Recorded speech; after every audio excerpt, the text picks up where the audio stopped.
এখন ওটস খাই। তো এখানে ওটসে একটু কলা আছে, আম আছে, একটুখানি আম ছিল, মানে একদম অল্প সামান্য একটু আম ছিল, আর দই। তো এটা দিয়েই খাচ্ছি। এই যে জানি প্রথম খেতে ভালো লাগতো না, বাট এখন খেতে খুব ভালোই লাগে। তো টেস্টি, এই খাবারটা খেয়ে নিই এখন। তারপর আর কি উঠোনটা দেখে বুঝতে পারছো কি বৃষ্টি হয়ে গেছে একটু আগে অনেকটা, আর বিকালের দিকে তো মুষলধারে হয়েছে। দেখতে থাকো ভিডিওটা বুঝতে পারবে। এইদিকে ঘরের অবস্থা দেখছো পুরো অন্ধকার, তাই এই সকাল 10টার সময় লাইট জ্বেলে ঘরে বসে থাকতে হচ্ছে। ও 10টা তো এখন বাজেনি, 9টা বাজে, কারণ সকাল সকাল উঠে যাই আমি তাই জন্য। আর এইদিকে দেখো এখন বাজে প্রায় 1:45টার কাছাকাছি। বাবা এদিকে ফ্রিজটা পরিষ্কার করলো, তার মধ্যেও বৃষ্টি পড়ছে। মানে এই দুদিন যাবৎ খুব ভালোই বৃষ্টি পড়ছে, কিন্তু ভ্যাপসা একটা গরম কিন্তু আছে। তার সাথে আমি আজকে ভাজলাম পাঁপড় ভাজা আর সয়াবিন আলু তরকারি।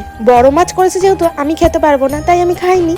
আর এই দিকে দেখো আমাদের টিনের চাল ফুটো হয়ে জল পড়ছে, মানে না এখানে না বাঁশটা নষ্ট হয়ে গেছে আর কি ছাদের, সেটাই আর কি একটু খারাপ হয়ে গিয়ে জলটা পড়ছে। ভাই বলছে চ তুই এত লেট করে উঠলি কেন, মানে আমি ঘুমিয়ে পড়েছিলাম। আর এই দেখো কি অবস্থা, বৃষ্টি পড়ছে ঝমঝমিয়ে।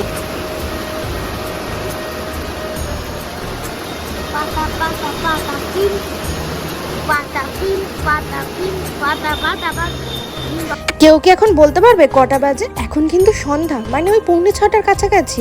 দেখে মনে হচ্ছে চারিদিকটা পুরো কুয়াশা হয়ে গেছে, মানে পুরো সাদা হয়ে গেছে। মুষলধারে বৃষ্টি হয়েছিল, আর যার ফলে আমাদের দুটো ড্রেনও পুরো জলে চুপো। আর এই দেখো গলিটাও আমাদের জল হয়ে গেছে পুরো। আমি যেহেতু সকালবেলা ফার্স্ট দিচ্ছি, আর গাড়ি ঘোড়ার অবস্থা তোমরা পাবে, কি করব বল। আজকে কিন্তু ফ্যান বন্ধ করে দিচ্ছি। একটা জিনিস অ্যাভয়েড করা যায়, কিন্তু সব জিনিসটা আর করা যায় না।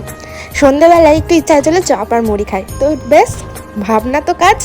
তো এখানে অনেক বোতল ফাঁকা ছিল, তো সেই সব বোতলগুলো এখন আমি অনেক বোতল বলতে সকালবেলা খাওয়া যে 4-5টা বোতল, এইগুলো ভরে ফ্রিজে ঢুকিয়ে দেবো। আর আজকে একটা সুন্দর রেসিপি বানাবো, চপ, মানে ফুলুলির চপের ঝাল। তোমরা কে কে খেয়েছো বা খাও কমেন্টে কিন্তু অবশ্যই জানিও। তার মাঝখানে মনে পড়লো চাদরটা একটু পাল্টাতে হবে, অনেকদিন হয়ে গেছে, মানে 1 সপ্তাহ হয়ে গেছে। তো সপ্তাহ পাল্টানোটা আমার মনে হয় খুবই ভালো। তো এই যে এটা হলো ফাইনাল লুক, আমি চাদর পাল্টে দিয়েছি। আর এই চাদরটা কিন্তু খুব ভালো।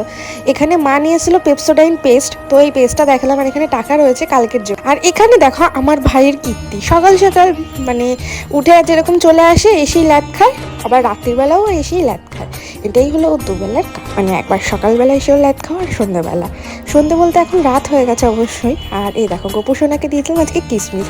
তো আজকের ভিডিওটা আমি এইটুখানি শেষ করলাম। ভিডিওটা ভালো লাগে কি করবে, like comment share and subscribe করতে অবশ্যই।